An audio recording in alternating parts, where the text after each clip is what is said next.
Témoignage d'une famille possédant une Honda E. Alors c'est un peu long, moi, comme tout lire, c'est intéressant. Donc ils ont réalisé 10 000 km en 15 mois. Donc en 1 an et 3 mois. Voyons, notre principal véhicule est un Honda CR-V. Donc déjà ils sont fans de Honda. Nous tirons d'une Jazz hybride notre première expérience avec un modèle électrifié. Donc ils sont très très fans de Honda visiblement. D'où l'achat de la Honda E. Pour mes achats de voiture, j'avais pris l'habitude de fonctionner avec une concession située près du lieu de résidence de mes parents dans le sud pour la Honda E. Nous sommes passés par celle proche de chez nous, où nous avons également été très bien reçus. La question de voiture électrique s'est imposée chez nous lorsque mon épouse a eu besoin d'un véhicule pour aller travailler. Auparavant, elle allait à Paris et prenait les transports en commun. Personnellement, j'avais adoré le premier prototype Urban EV qui m'a rappelé les anciennes Civic. En revanche, ma femme n'aimait pas la Zoé. Et la Zoé, pas davantage. C'est pourquoi nous nous sommes d'abord dirigés chez Peugeot pour essayer une i208. C'était un samedi. Un rendez-vous a été fixé pour le lundi suivant, mais le confinement a été mis en place juste à ce moment-là. Ah ouais, dur, hein. Le vendeur ne nous a jamais recontacté ensuite, d'où une baisse d'envie pour cette voiture. Dans cette période, la Honda E a été lancée. J'étais un peu déçu, en revanche, il a beaucoup plu à ma femme. Alors nous sommes allés l'essayer dans le courant d'été 2020. La Honda E avait tout ce que mon épouse voulait. Nous avons rapidement passé commande et reçu notre exemplaire en finition de base dès novembre suivant. Ma femme aime tout ce qui sort de l'ordinaire, par exemple la présentation originale du C4 Cactus avec ses bandes latérales bien visibles. Ah oui, ça c'est très moche, hein, au passage. Elle apprécie aussi ce qui est très zen. C'est le cas, la planche en bois et l'écran aligné de la Honda E, où il est même possible de donner à manger à des poissons virtuels. Putain, énorme. Quel argument d'achat de voiture, hein. C'est quand même important de nourrir des poissons virtuels, je comprends. C'est très important dans la vie. C'est très japonais, tu m'étonnes, ouais. Mon épouse adorait la petite bouille de cette voiture qu'elle a baptisée Eevee Blue. Déjà parce que notre Honda est bleu, mais en raison de la peluche installée au tableau de bord et tirée de l'animé Wall-E. Belle anecdote. Johanna avait besoin d'une voiture pour effectuer les trajets appartement-école à 5 km et se rendre ensuite à son travail à une distance similaire. Auparavant, elle utilisait une Mazda que mes parents nous avaient donnée, mais c'était un diesel âgé de 12 ans qui commençait à rencontrer des problèmes et n'effectuait que des petits trajets en ville. La Honda E est parfaite pour ce rôle. Oui, effectivement, sa petite autonomie posera pas de problème en ville. On branche la voiture sur une borne à 5 minutes à pied de notre logement.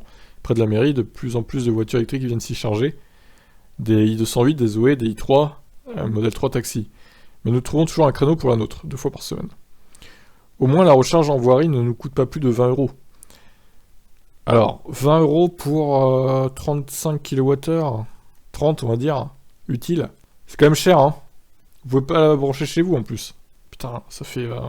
on va calculer. 20 divisé par 30. Ça fait 66 centimes, 67 centimes, on va arrondir le kilowattheure du coup. C'est quand même pas donné, hein. Au départ, la facturation était de 2 € par session. Les tarifs ont changé en janvier, mais reste très correct, 2 € pour 3 heures, puis 2,5 centimes la minute. Un de mes collègues qui roule en modèle 3 et au Zoé se branche également sur une des bornes du département et estime que cela revient moins cher que de recharger chez lui. Alors, ok. Ah ouais, mais par contre, ouais, la Zoé, elle peut tirer 22 kW. Ce que peut pas faire la Honda E, qui tire 6,6 du coup. Vu que c'est tarifé à la minute, je comprends que la Zoé, ça soit plus intéressant. Nous avons essayé de faire installer pour nous du matériel de recharge dans la copropriété afin de bénéficier de la prime à devenir. Nous avions reçu une liste d'installateurs et choisi Electromob, pas très loin de chez nous. Nous avions bénéficié d'un très bon accueil, obtenu une bonne proposition. Finalement, la copro a souhaité monter un dossier pour tout le bâtiment. Concernant Electromob, elle m'a demandé de suivre les opérations. Enedis est passé, puis a envoyé un mail comme base des propositions de solutions. Là-bas était dans le camp de l'installateur. Bon, ça, on s'en fout, au pire, on passe quoi. Hein. Parlons de la voiture. Hein. C'est un peu dommage que le chargeur embarqué limite la puissance à 6,6 kW. Ce serait bien que Honda équipe ses électriques d'un matériel acceptant 11 kW au moins, si ce n'est 22 kW. Bon, 22, vous rêvez là. 11, oui, ça aurait été possible, mais 22, non, c'est pas possible. Hein. Le coffre de la citadine électrique japonaise offre un volume réduit de 171 litres, extensible à 167 en pliant la banquette, un peu juste pour faire les courses. C'est vrai que le coffre est petit, mais pour l'utilisation que nous en faisons, ce n'est pas un problème. Nous prenons l'autre voiture quand nous passons au supermarché. Ah mais super! Vous pouvez même pas aller au supermarché avec votre voiture, vous pouvez pas juste replier les sièges, ou un des sièges.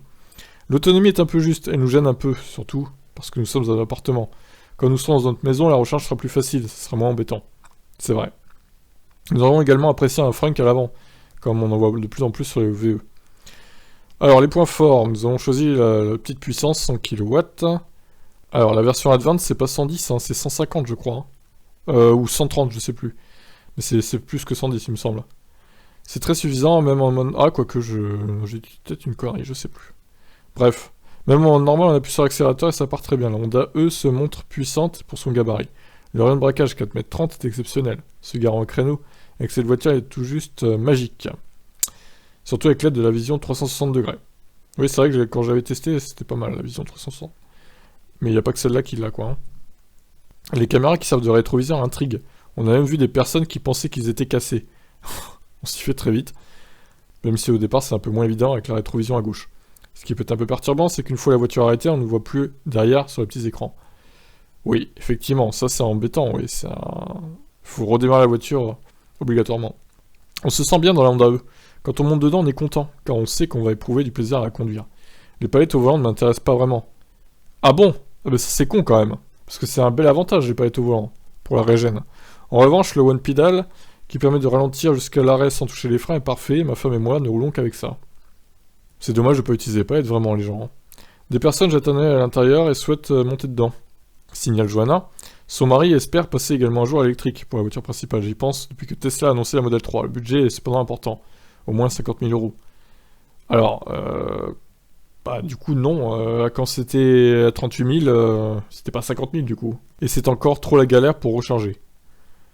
Alors, c'est trop galère pour recharger une Tesla, c'est... Enfin, vous avez une Honda E, quoi. Enfin, c'est pas galère pour recharger une Honda E. C'est quand même étonnant, ce genre de déclaration. Je suis un peu indécis car des constructeurs s'apprêtent à sortir de nouveaux modèles. Mes préférences iraient dans l'ordre à la Polestar 2, qui est pas dispo en France, la Kia V6, qui est dispo, et la Polestar. Bon, la Polestar, c'est pas dispo, les gens, hein, donc il va falloir prendre la Kia, si vous voulez vraiment prendre une autre VE. Bon, écoutez... c'est des gens qui sont fans de la marque Honda, donc clairement, ils sont pas très objectifs. C'était comme le mec avec sa Mazda MX-30 là, qui avait été interviewé, pareil, lui il était fanat de Mazda. Donc c'est aussi pour ça qu'il avait pris la Mazda MX-30. Donc honnêtement, c'est pas des gens qui sont très objectifs dans leur choix. Après bon, la Honda E, j'ai bien aimé, sauf que évidemment elle a pas d'autonomie quoi. Elle consomme un peu beaucoup à mon goût, et son coffre est trop restreint je trouve. Il y a beaucoup trop de points faibles pour moi, et puis elle est chère cette voiture, elle est trop chère aussi. Donc voilà. Trop de points faibles, on va dire, par rapport aux points faibles, aux points forts, cette Honda E. Mais bon, après, ça reste une voiture assez qualitative quand même. Après, j'irais pas l'acheter si j'avais pas de voiture électrique, clairement. Ils ont fait leur choix, ma foi. À eux de voir, hein, s'ils en sont satisfaits, pourquoi pas. Mais bon, c'est pas ce que j'aurais choisi à leur place, clairement. Je vous laisse commenter. Ciao, ciao.